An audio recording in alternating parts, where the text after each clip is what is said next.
So first things first, we'll be doing introductions. Just as a bit of a background on the Writers Guild and why it is that we wanted to put this panel together. The Writers Guild sort of famously represents screenwriters, but we are also in the process of organizing other industries, including nonfiction television. And so though this is a documentary film panel, the question of how documentary filmmakers build a career over time is of very important, it's of deep importance to the people that we work with at the Guild. And so with that, really excited to sort of toss to the panelists to introduce themselves. Thanks, Sam. Just so you know, these lights are so blinding that it's literally like, can't see anybody, so excuse the eye contact situation, or the over eye contact situation you might. I'm Julie Goldman. I have a company called Motto Pictures, which is based in Dumbo, and we produce and executive produce documentary features and series, sometimes, and shorts. We've been around for 10 years, this is our 10th year, and we've made films like, we kind of started with Buck, a film called Buck. We've made films over the years, Southwest of Salem, Solitary. We made a film called Life Animated, Wiener. We've recently done One Child Nation, Abacus, and that's kind of what we do mostly is this kind of sweet time feature docs. We've also done a series called Humans of New York, which was on Facebook Watch, and a recent series for Showtime called Murder and Life. And if you want to introduce your clip as well. And this is a clip from One Child Nation, which was directed by Nafi Zumwalt. Oh, it feels very close to the screen. And it's a film about the one-child policy in China that was just made available on Amazon Prime this week.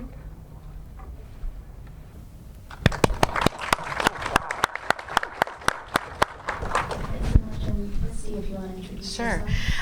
I'm Kristi Jacobson. I'm a filmmaker based here in Brooklyn, an independent filmmaker and a producer and director. I want to just first say, if you haven't seen this film, I highly suggest that you do, and I feel like it's also a really great reflection of the work that Julie and Motto do, which is really cinematic, powerful, and important films. So couldn't help but say that. So I work as an independent filmmaker and also collaborate. I have a small company called Catalyst Film, which is also in Dumbo, right around the corner, literally on the same floor with Motto Pictures. And I make work independently. I collaborate with other producers and production companies, and I also do, I guess you could call it for hire work. So I work in kind of a range of formats, including short form branded content, series work for streaming and or television, and independent films. So okay, sorry. So those include the film Solitary, which Julie produced and is still streaming on HBO, and we're going to show a clip in 1 second, and an episode of the recent Netflix series called Dirty Money, a film called A Place at the Table that we also worked on together, and a short about Orange Theory Fitness called Momentum Shift. So just to give you a sense of the range, and to see a sample of the work, we can show the clip, which is a trailer for the film Solitary.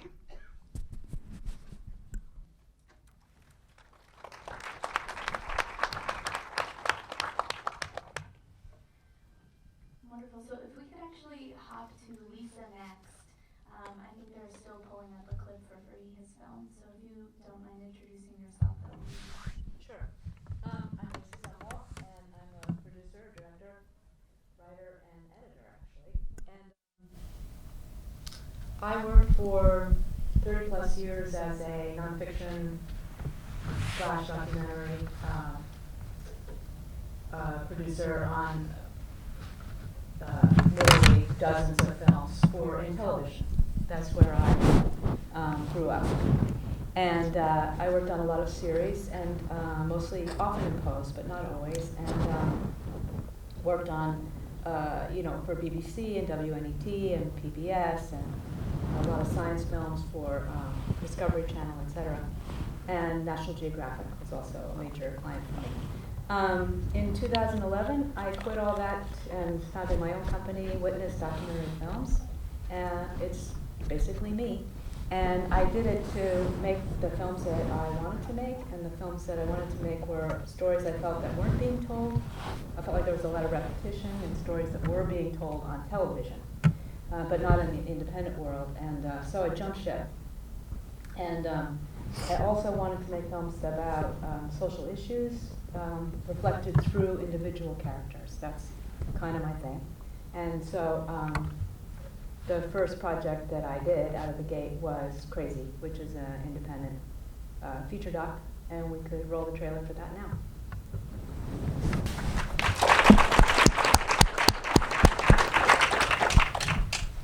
Thanks so much, and now we can hop to Farihah. I'm back. Hi, I'm Farihah Zaman.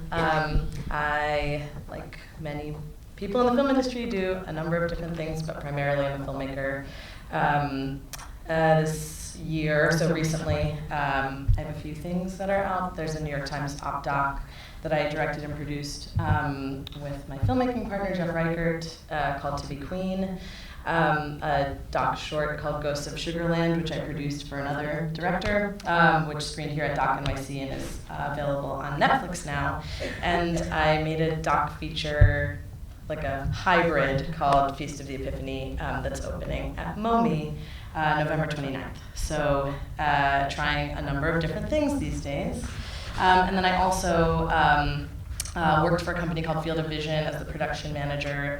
It's Laura Poitras and Charlotte Cook's company. They sort of commission doc shorts and now features as well that are journalistically driven but still cinematic. And it was a really great opportunity to see how other people function and how to support their vision as a producer. It was like production boot camp. So the trailer that we're going to show, because it's the most recent one, is for Ghosts of Sugarland, which I believe you have.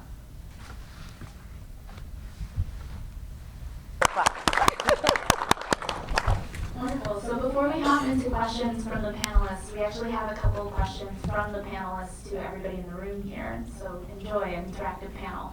But because, as you can see, everybody here has like a real range of experiences and comes from really different backgrounds, makes different kinds of projects. It's really helpful to know who we're talking to in the room. So if people could raise their hands if you have made a film before. Wonderful. And for any of you here, was that a first-time film? Great. And are there people here who are aspiring filmmakers who are like looking to make films in the future? Wonderful. So welcome all. And sort of with that in mind, for the panelists, I guess the sort of focus for me is trying to figure out what this industry has looked like over time, how it's changed, how people build a career is also a reflection of how things are and how things have been. So for everybody here, how did you get your first film funded, and how did you get your most recent film funded?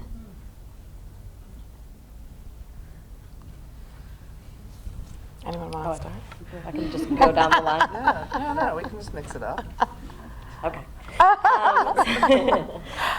This is a great question because each film is funded so differently and is such a new and stressful experience every time. So you really, I think, have to, part of being a good producer is thinking creatively about, everybody's hitting up the same documentary grants that we know, and sometimes you have a film that gets a lot of support from that world, and sometimes your film does not. So you have to think about, well, who else might be interested in supporting this, and for what reasons, and in what way am I going to feel comfortable about it. I actually started working in the industry. My first job in 2006 was at Magnolia Pictures, so I started in distribution and worked on the industry side for a few years before I made my first film, and it's just so wild how different it is, because when I started working in distribution, it was, traditional theatrical model. There was like some and not Magnolia, their big sort of new idea then was day and date, and that was just about sort of premiering online and in theaters at the same time, let alone nothing with the streaming platforms and sort of online that we have available now. So that was a real learning curve. My first film was called Remote Area Medical, and it was an example of a film that got a lot of tiny grants, but it also had a very small budget.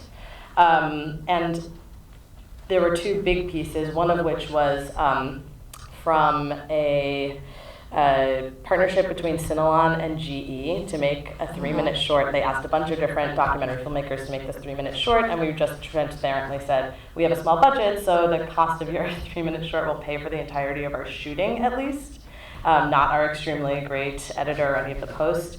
So that made it possible. And even with some of the smaller grants that came in from like Sundance Institute and Catapults, we couldn't quite make it up, and then we worked with an equity investor. But again, if we hadn't had these sort of smaller grants building up, we wouldn't have gotten to a place where we had something to share that would attract somebody who came in that way and provided a larger sum. Ghosts of Sugarland was entirely commissioned by Field of Vision.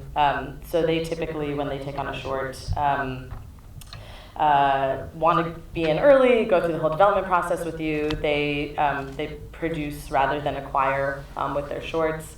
So that was purchased by Netflix afterwards, and of course it did help with some of the finishing that we needed to do, but it was pretty much, paid for in one fell swoop, which was really delightful, but also meant that you had to strategize in a different way from the outset, because this is the amount of money we have. It's probably not going to change. I don't want to have to go back to them if I don't have to, and it's not a situation where it's easy, particularly for a short, to collect from all these other grants should your budget increase. So it was just a different experience, but certainly less stressful than when you're like, I'm 3 weeks into my edit. Do I have money? I don't know.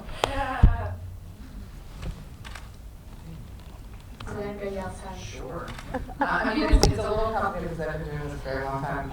Like Farihah, I started working for a company that was a distributor called First Run Features / Tourist Films.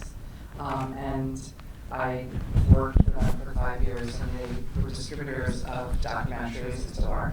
And they kind of had the range from theatrical, but I focused a lot on the non-theatrical, educational, what was called at that time semi-theatrical, which really dates me.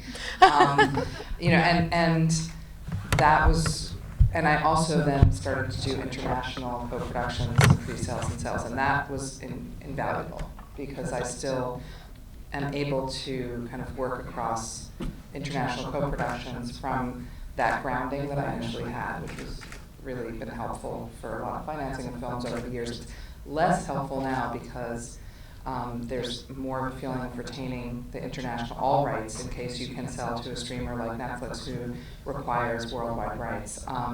So that's put a lot of complications into the co-production model. But anyway, so that was the basis. I worked for another company for years as a producer, and then when I think let's go to when we started Motto. The first film was called Sergio, actually. And it's directed by Greg Barker, and it's about Sergio Vieira de Mello, who was a UN lifer who was running the effort in Iraq when he was killed in the bombing of the UN facility there. So that film was like a piecemeal kind of a thing. Like we did grants, we got some initial grants, but then we also went to people who were wealthy individuals who knew Sergio or knew Samantha Power, who wrote the book about Sergio. And through those contacts, we started to just raise money from individuals. We raised enough to get started and really get moving on it. And then we went to HBO, and they brought in the majority of the funding came from HBO, but they closed out the funding because it was that era, and which is 10 years ago, and because it was just a different modeling time. Even though HBO paid for most of it, they had it for like 7 years, something like that, 7 or 8 years. And then we got the rights back after that. Also, because of that, we had a lot of control throughout the process, and they were great partners, but it was a different time. I think if it was now, they were going to put in the majority of the funding, they would own the film. Or it would be a much tougher negotiation. So, interestingly, the director then wrote a screenplay based on it in the last few years and went around trying to get it made, and finally it was financed by Netflix, and Netflix made the feature film based on a documentary, based on Samantha's book. And we just, because the film's out of license with HBO, we just are licensing it to Netflix. So we're going to have a documentary licensed again and available again, which is kind of wonderful. So that's the first one. And the most recent one, let's say, is One Child Nation. And that film we financed through a lot of co-productions. We worked with a German co-producer. And we had funding through a number of Scandinavian territories, the Netherlands, Germany, and France through Arte. And then we brought in, we went into ITBS and Independent Lens, and we had a number of grants as well, Chicken and Egg and Sundance, and we had at the very end, we had a little gap, and we pitched it at Hot Docs. And we brought in, through Chicago Media Project, Ken Pelletier as an executive producer. But they were actually going to put in more equity, but we were nervous because we thought, oh, it's going to be so hard to sell this film. We don't want him not to make his money back. So we limited the equity, and he gave us a mix of a grant and equity. And then we went to Sundance, and Amazon bought the film, which was really unexpected. Because, as I just said, all of those territories are gone, and we just never thought that a streamer would come in at that point, but they did. And so Ken made his money back, which is always really nice. And we also have this incredible support getting the film into the world, and it's not only going to be on PBS, but first it's going to be on Prime and Amazon. And it's It is now. It is as of this week. As of this week, it went on Prime. It's not in China, obviously, for obvious reasons.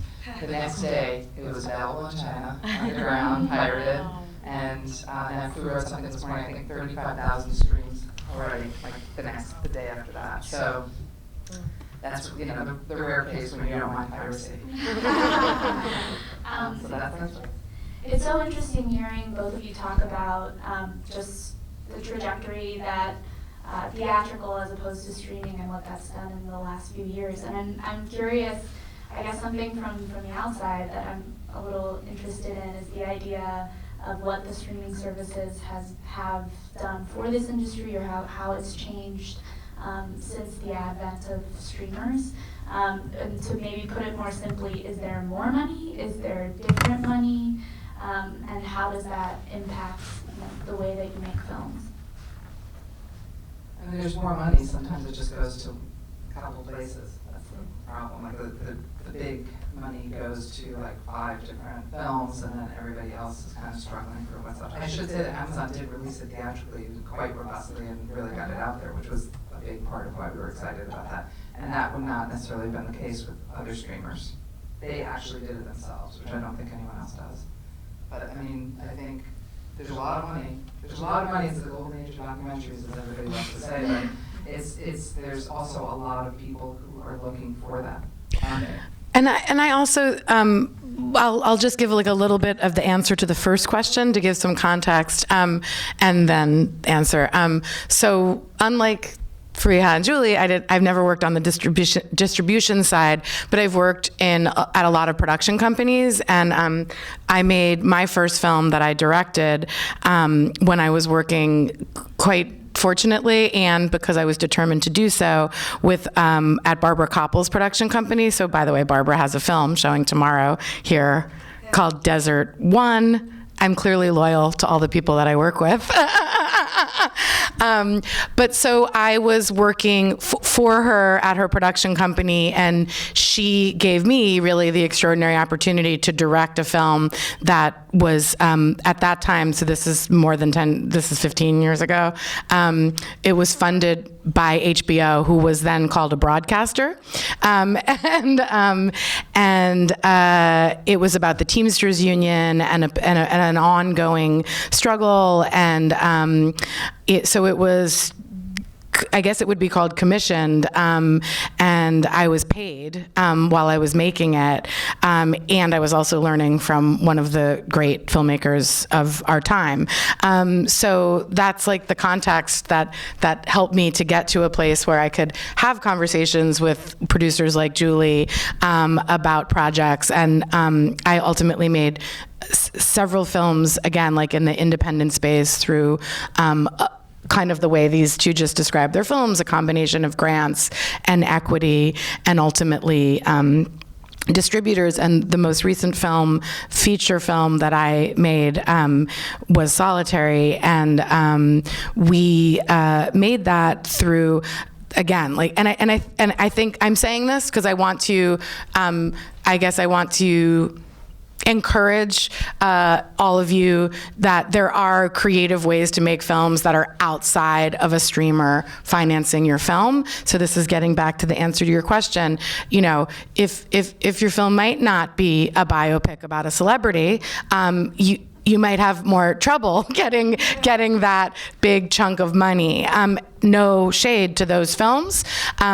So this film, Solitary, you know, is about a very difficult subject. It's dark and uncomfortable, and the opposite of that biopic, right? It's not feel good. It's really it's really important though, and it was, you know, I think cinematic, et cetera.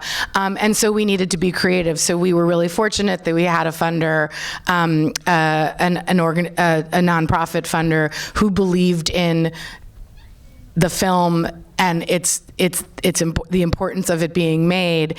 And then we started to get some grants, and then ultimately HBO came on as our partner and as a co-production, and licensed it for 2 years, but filled our gap.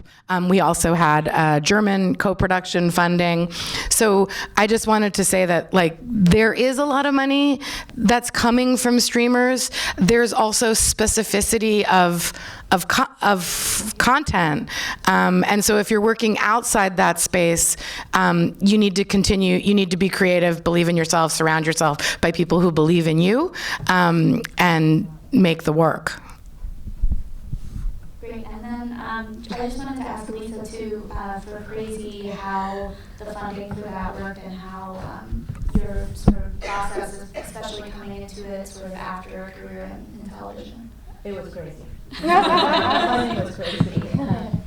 You know, it's a sharp question because I had always been hired, right? The money was in the bank, and it was like, okay, you know, pitch us a treatment. Okay, good. Okay, go make the movie. And without all of that, I wanted to get rid of all that structure, but at the same time, without it, I now was financially responsible. And I chose a subject which is hard stuff. You know, how we define and how we treat severe mental illness makes a lot of people wiggly. And so I wrote a lot of grants, and then I was like, okay, this is not working. So I crowdfunded, and the crowdfunding worked well because I do think also if you're going to crowdfund to share with you, I think people invest in you. You know, that's if you're going to get money, that's what it's going to be. They're like, we believe in you, go for it, see what you can do. And so that was successful, and so that was great. But just to cut to the chase, it was really a patchwork of methods. I did a work exchange with the DP. I edited for him for a while, and then he shot for me for the same amount of time. I think that was really fantastic, because then you're not dealing with cash, right? You're just dealing with, hopefully, somebody that's on the same working track as you. I would do that again in a minute.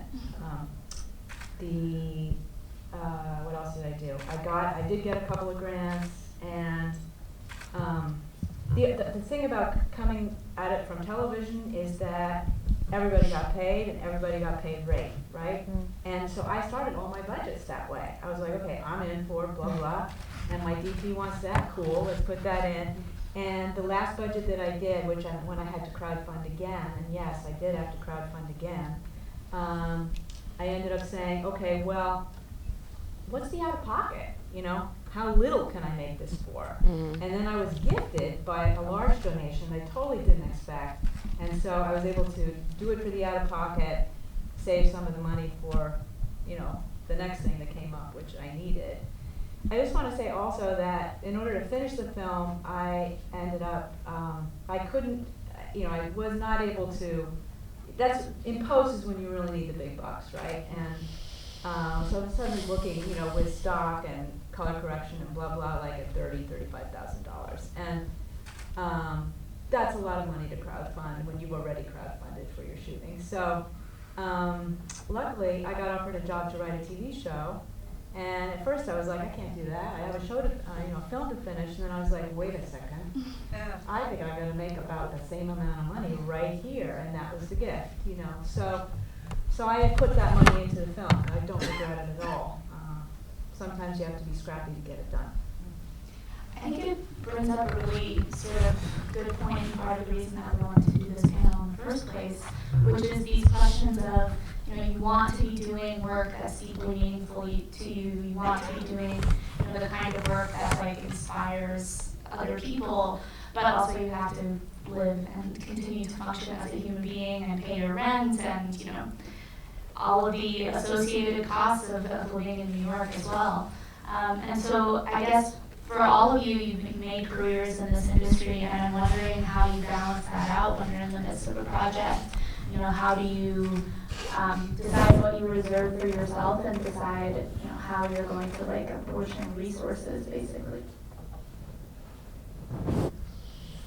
It's a constant struggle. Yeah. So that I haven't, and I'm greener than I think my fellow panelists, but I haven't figured AKA out. younger. Sorry. It's not like I have some great blanket sense. It's, I guess, the thing that I've developed is an ability to try and check in more frequently. I think that when you know that there's work that you're doing that's supporting somebody else's vision or work that you're doing for hire, for commission, your collaborators on the film that does not fall into any of those categories will let you know, like we're missing your time here. But it's, I mean, just to be frank, like it's something that you have to check on constantly. Like, am I making enough to live comfortably and also have enough creative energy for the things that I'm doing? And I think that like also certain roles are not always necessarily seen as giving creative energy, and producing is sometimes one of them. And even if you don't necessarily identify as a creative producer, it still is. Like, I still think your engagement with a filmmaker and the kinds of questions and problem solving that you have to do is like emotional and creative labor, regardless of the specific tasks that you have. So like valuing it as such and giving yourself permission to like see that as real and intense time from your life is important. But unfortunately that's like a non-answer in a way. It's like learn to keep checking in, and even when you decide you need to scale back in some way, often the effects of your scaling back take a long time to show. Like, you can't stop in the middle of the project that you're on. So it's like, oh, okay, I guess maybe 6 months to 2 years from now, maybe my life will look a little bit different.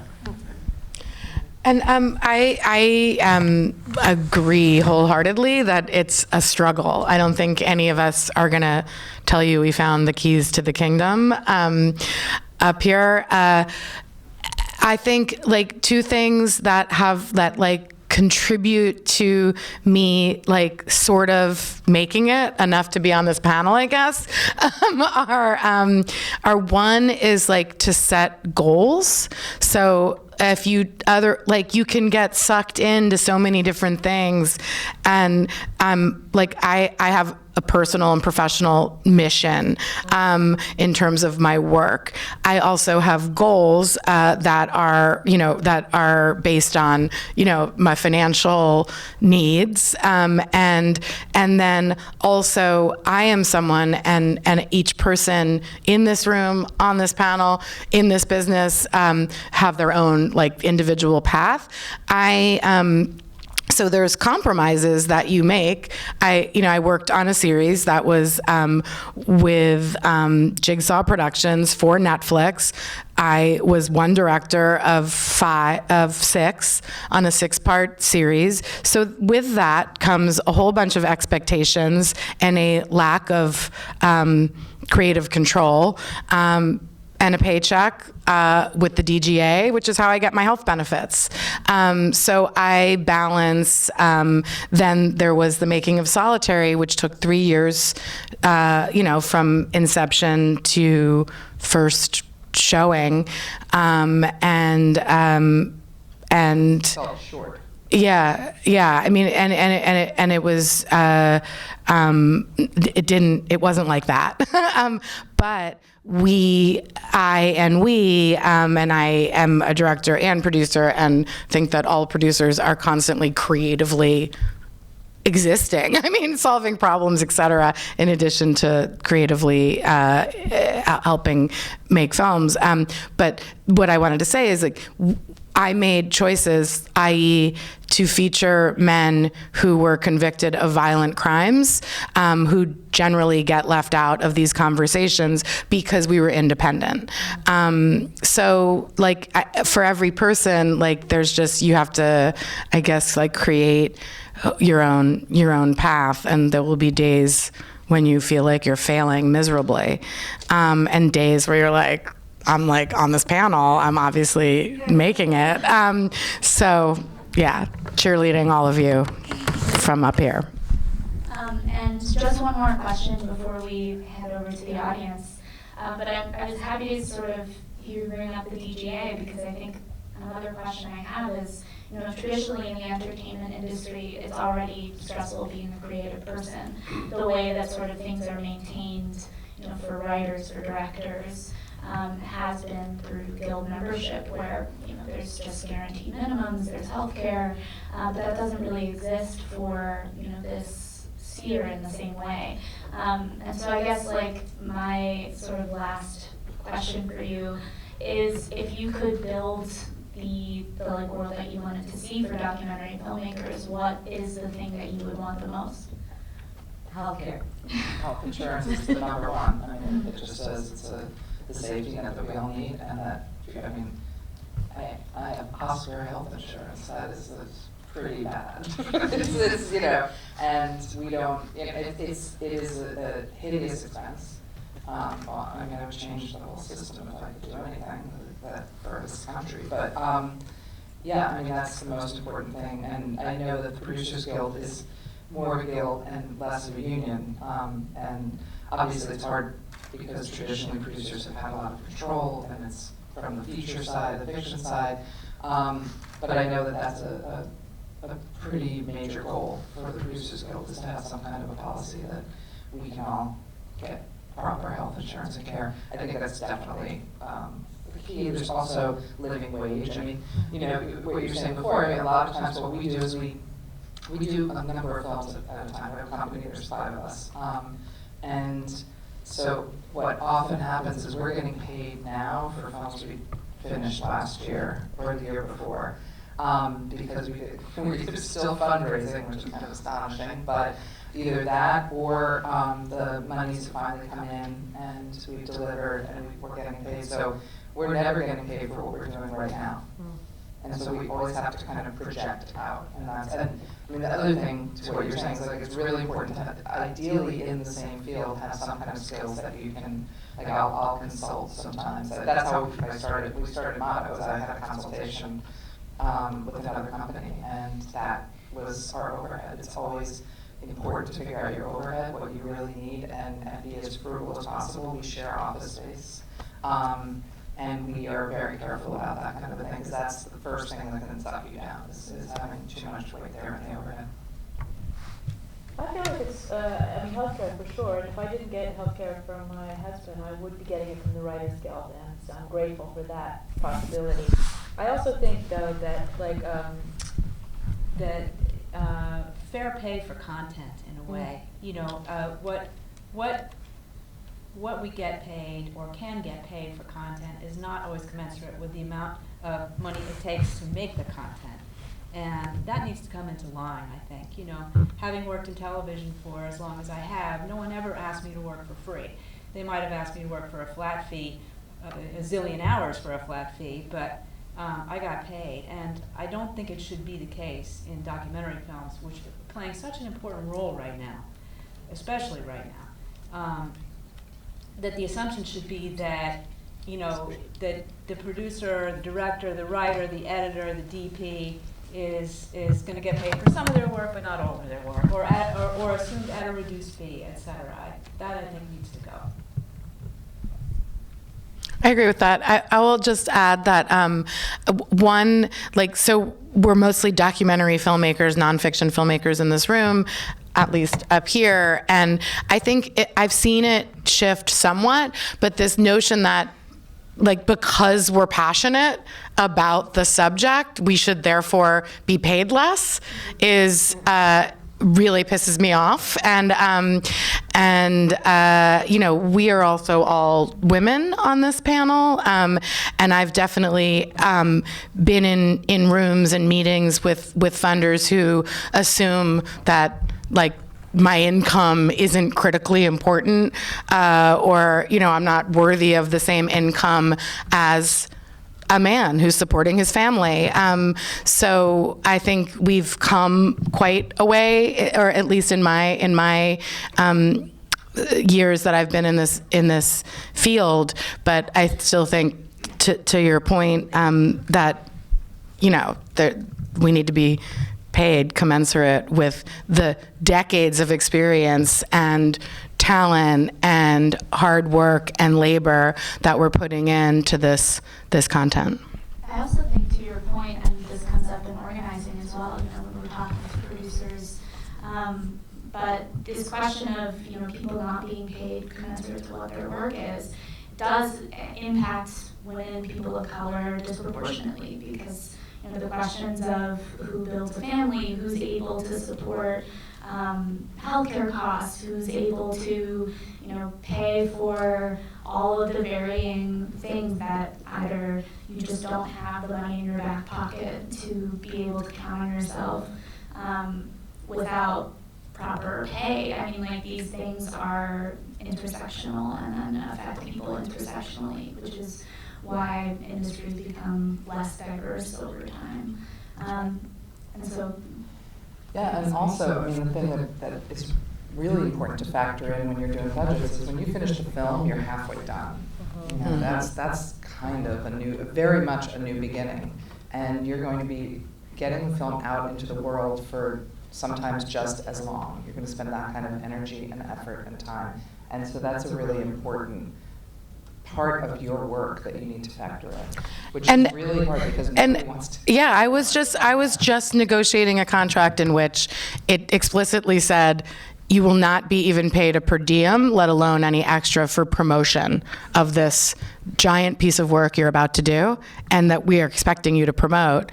And we went back and forth, and they were like, yeah, that's included in your fee to direct the thing, which I'm not doing, actually. It's really important, I think, for in terms of organizing, for directors and producers, creative producers who are going to be supporting that next stage, that's something that we start to raise money for, that there start to be funds that that are allocated for that from grants and from financiers.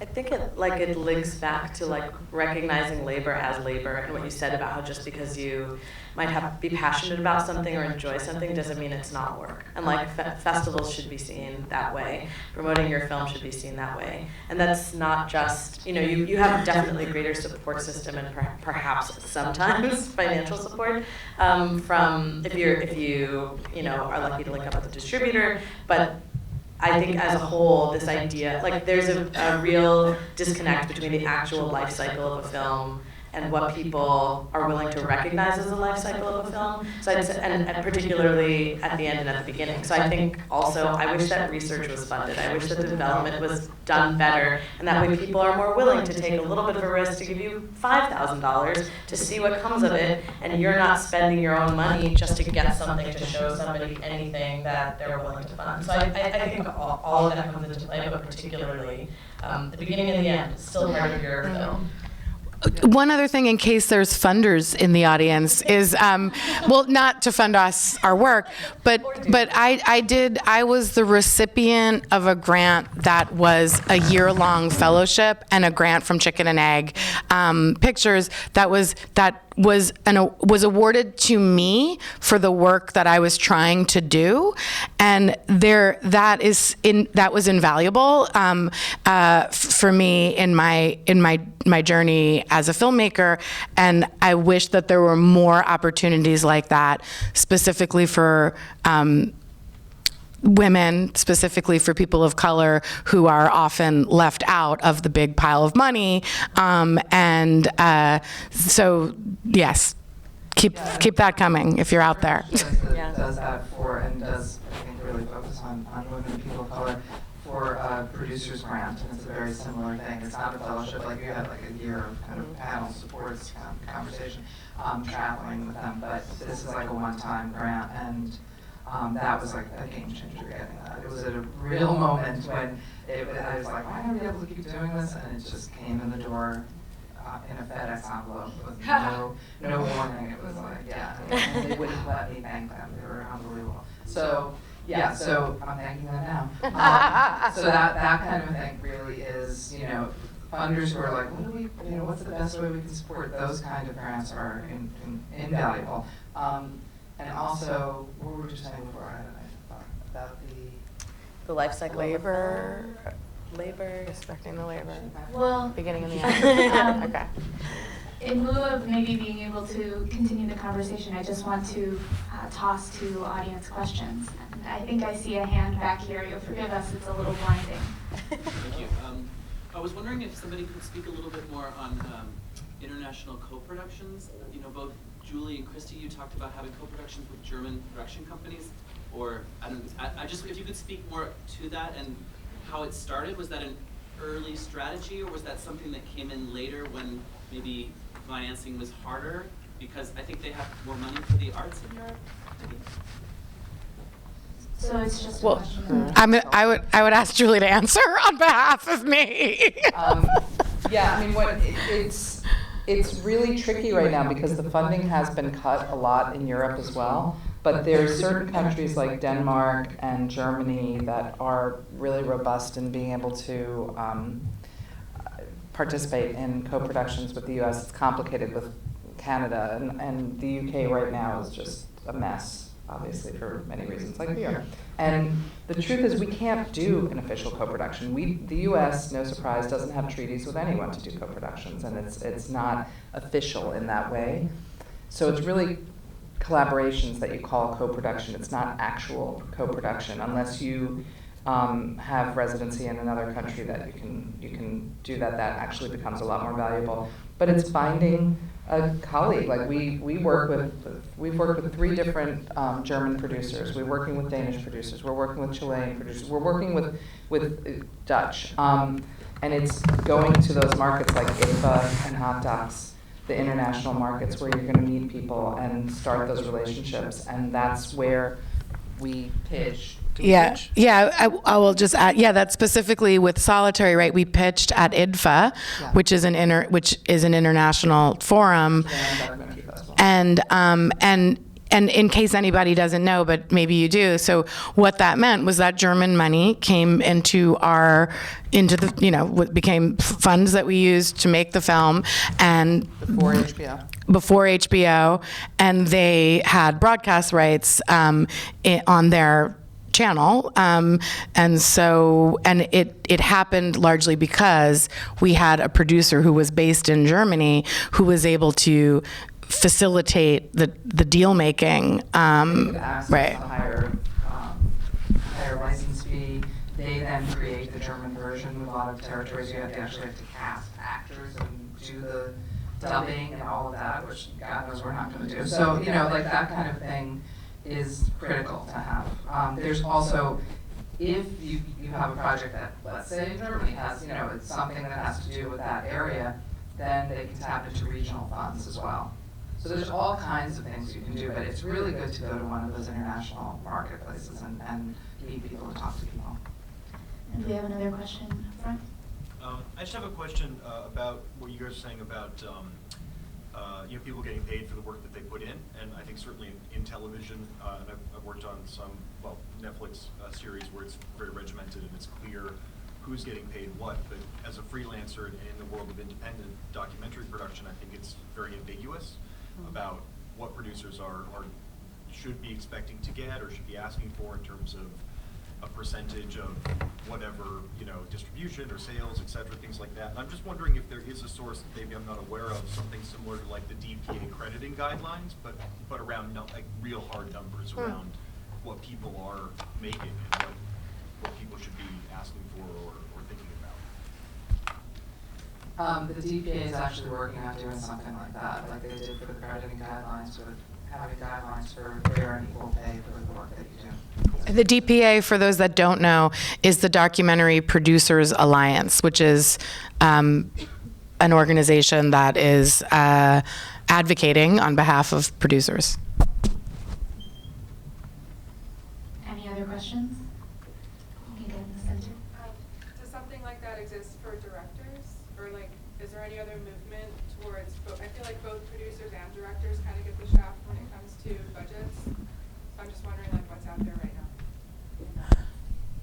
So there is the Directors Guild of America, the DGA, which is obviously a big organization that supports directors of all kinds of content, and the documentary directors represent a small portion of their members.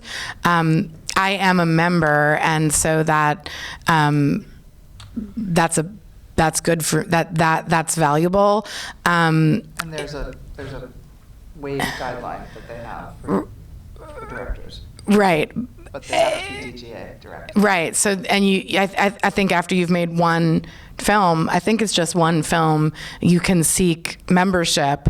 So it's a big organization that's not specifically been built to protect and advocate for documentary directors the way the DPA has. So I'm just answering your question with some information. Yeah. But you also have great health insurance. Yeah.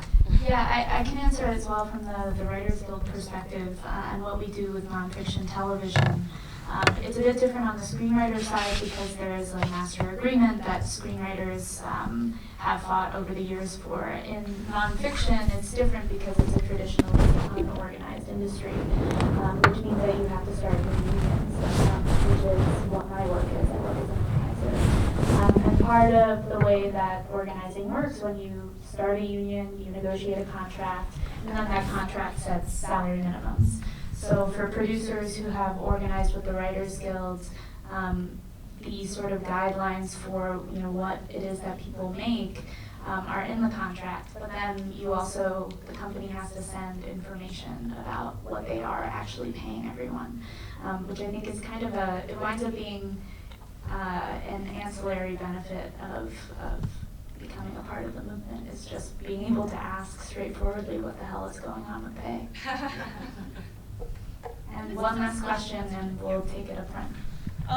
Going back to early on in your careers, I just would like to hear a little bit about some of those doors that opened, or people that invited you in, or steps that you took that kind of began you on this circuitous path that you're on now as producers. Okay, I'd say there are two things. So one is, so I really wanted to work for Barbara Koppel, and so this many years ago, I faxed her production company every month my resume. And then the second part of that, though, is that they never called me. I then was working on a project in which the executive producer partnered with Barbara as executive producers, and I decided that I would be seen by her. And so I say that it's obviously specific, but also it's in part about knowing what you want. I then and still, I'm careful about not thinking that a project is like beneath me or not worthy of me because I care about these things and not these things. One of the projects that I worked on where I met some of the people who today are Oscar winners and my closest friends was a TV special about People magazines, like top 5 people of the year. I'm just saying, like, you like to be open, know what you want, and push for yourself, advocate for yourself to be seen. Sorry, briefly, I answer that. I think that's all the time we have. Oh. So maybe Sure. Well, I just wanted to say that during this period of time when I was not making films but working in the industry, I'm so grateful for that time now. In the moment, I was sometimes frustrated and had that, like, I'm 22, I guess I'll never make movies feeling, and like, what did I know? But I worked at IFP, I worked for the Farihah Seminar, I was a critic for a long time. Like, the way of thinking about film, but also like the people that I met and sort of valuing what I learned in unexpected ways. You just can't predict how that's going to feed into, I think particularly, like, and sure, any creative work, but I think particularly producing, because it's such a combination of like creativity, like caring for people, and practical information and relationships. And I also just wanted to say quickly that, even earlier I felt like I perhaps made it sound like, and now I only get to take on the amazing projects that I most love. Like, I still do other kinds of work if I feel that, there's either something exciting or valuable or an interesting risk there, or just because I need the money. Like,